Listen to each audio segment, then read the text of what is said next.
The White House has released a draft proposal for Health and Human Services. Now, this proposal is now open for comment from the public, but the whole point of this is to provide a directive or a roadmap for governmental agencies, including the Centers for Disease Control and Prevention.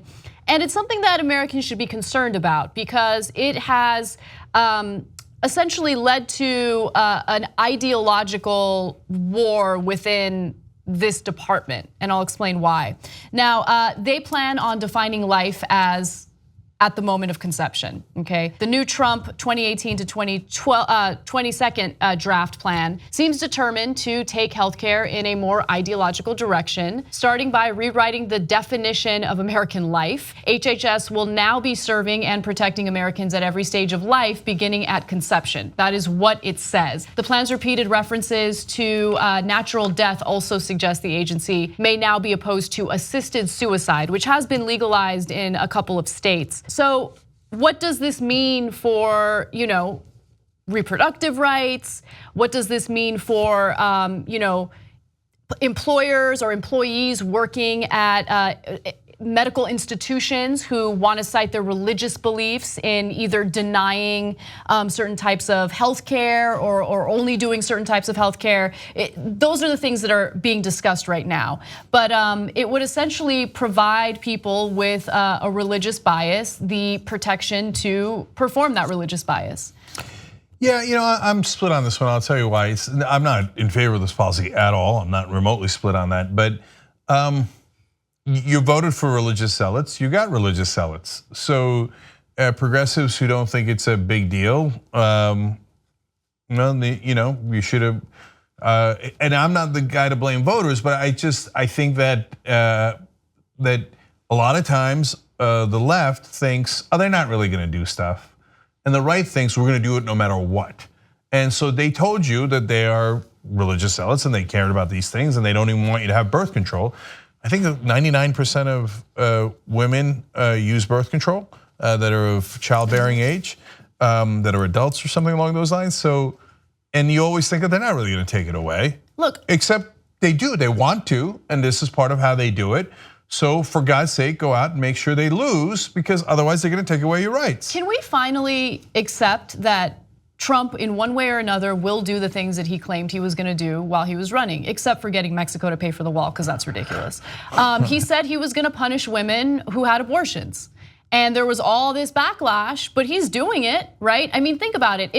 If life is defined as, something that begins at the moment of conception, what does that mean if someone has an abortion? What does that mean if someone miscarries? If you think that religious zealots won't try to prosecute those women, you're wrong. Look at states like Mississippi, where there were literally cases of women bringing their pregnancy to term. They wanted to have the baby, and then they delivered a stillborn, which is tragic. And guess what Mississippi would do? They would look at the history of these mothers to see if there was ever any drug use or drug abuse, and they would prosecute these women, okay? You think that religious zealots don't want to punish women for having abortions or, God forbid, having a miscarriage or a stillborn? These people are disgusting, and Trump will follow through on the promises that he made. If he doesn't get it done legislatively, we already know he'll do it through executive action. Well, that's what drives me crazy about, and again, not to blame the voters, but progressives, but also the Democratic Party that does not effectively explain this issue and get people to vote based on it. Partly because they're so bad at fighting for our values.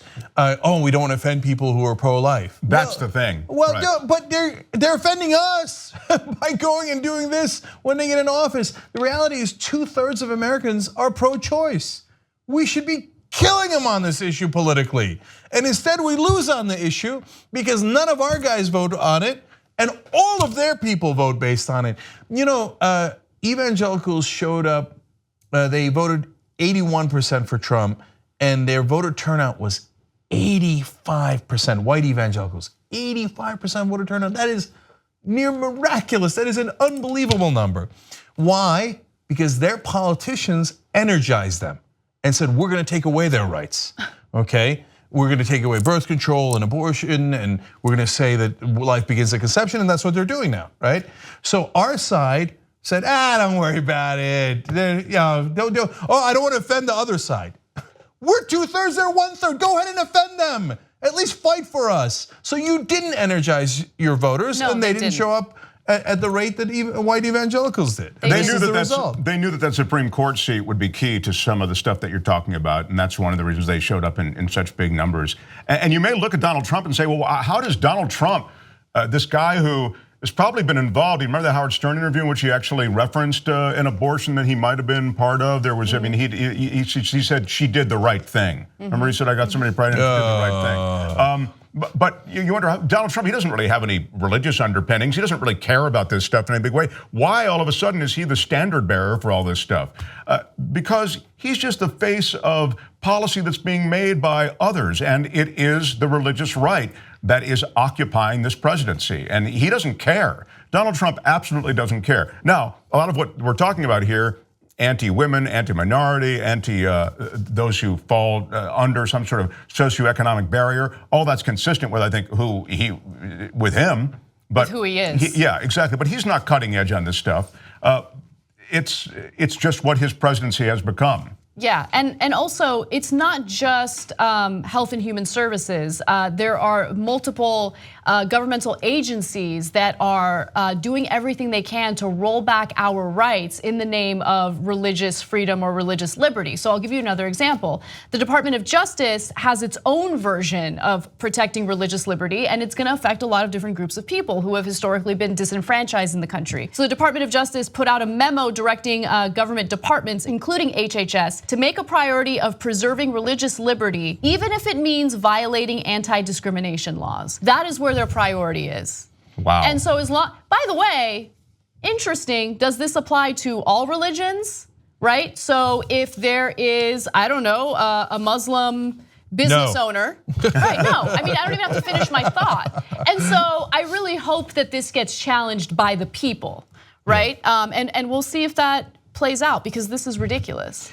But just to give you context, by the way, what they've done is so much further out than what other people have done. Even George W. Bush, who actually was a religious person and focused on that religiously, if you will, he didn't go this far in rewriting life according to the American government as starting at conception, and so Trump has gone even further. But look, to be fair to Trump, he got all the evangelical Christians. This is what they wanted, and he's delivering on that promise. We should have beat him, and so that's why I'm split on it. I mean, we can complain afterwards, but if you don't think that the government should be so big that they're inside your uterus, or they're so big that they're going to rush in and figure out what rights they have over your body the minute that you guys are finished with the act, because really it could be that quick.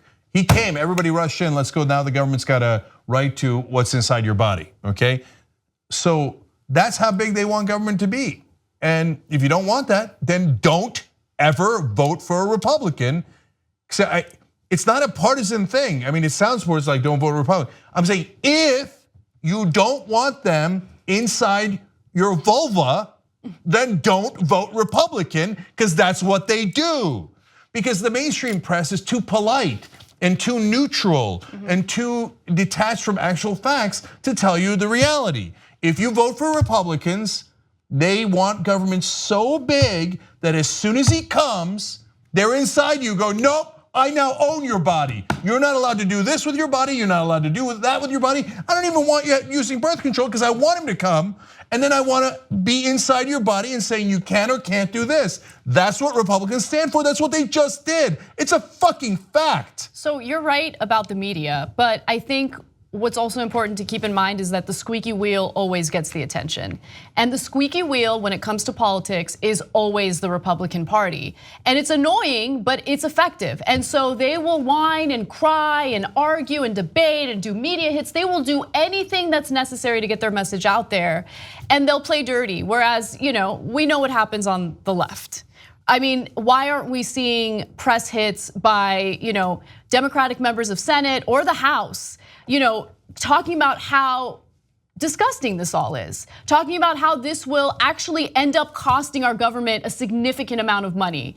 A perfect example is what's likely to happen with sex education on school campuses. So George Bush was terrible when it came to that because he only allowed the government to fund abstinence-only sex education.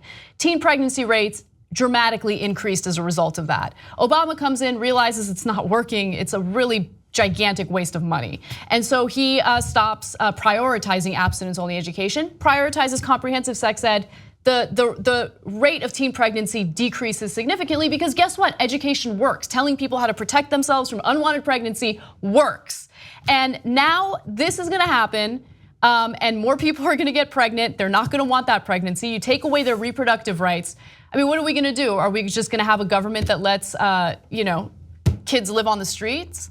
Are we gonna have a government that allows these children to be hungry? I mean, I don't know. Trump is capable of anything. That's of course the true awful contradiction here, which is that life begins at conception, but as soon as that baby's born, no one gives a shit. And there's no ongoing support of that child. So for them, it's a complete exercise in awful policy. But Anna's 100% right about something else, and that is the messaging. How they message and tag progressive and democratic voices. Democrats are, I know Democrats have their own issues, but they tag them as the party of big government. And then that tag sticks. Yeah. And people remember, oh yeah, all those regulations that the Democrats want, nanny state. Well, now look at the nanny. The nanny wants to actually prevent you, now see Cenk's point, prevent you from impregnating someone and having any option at all at that point from the first moment that it happens. Yeah, it's a nunny state. They want nuns, wagging their finger at you and telling you what you can and can't do with your own body. So, whether it's a nanny state or nunny state, I mean, we need regulations that make sense, not religious zealots dictating every part of our personal lives. And the last point is, it is completely out of step with what America wants. Completely out of step. As Cenk said the polls for you. It's completely out of step. So this minority opinion, which doesn't even reflect what the American public wants, is going to carry the day. And I just realized that when I said it's a fucking fact, it was literal. Help us build independent media. Become a member of the Young Turks. TYTnetwork.com/join.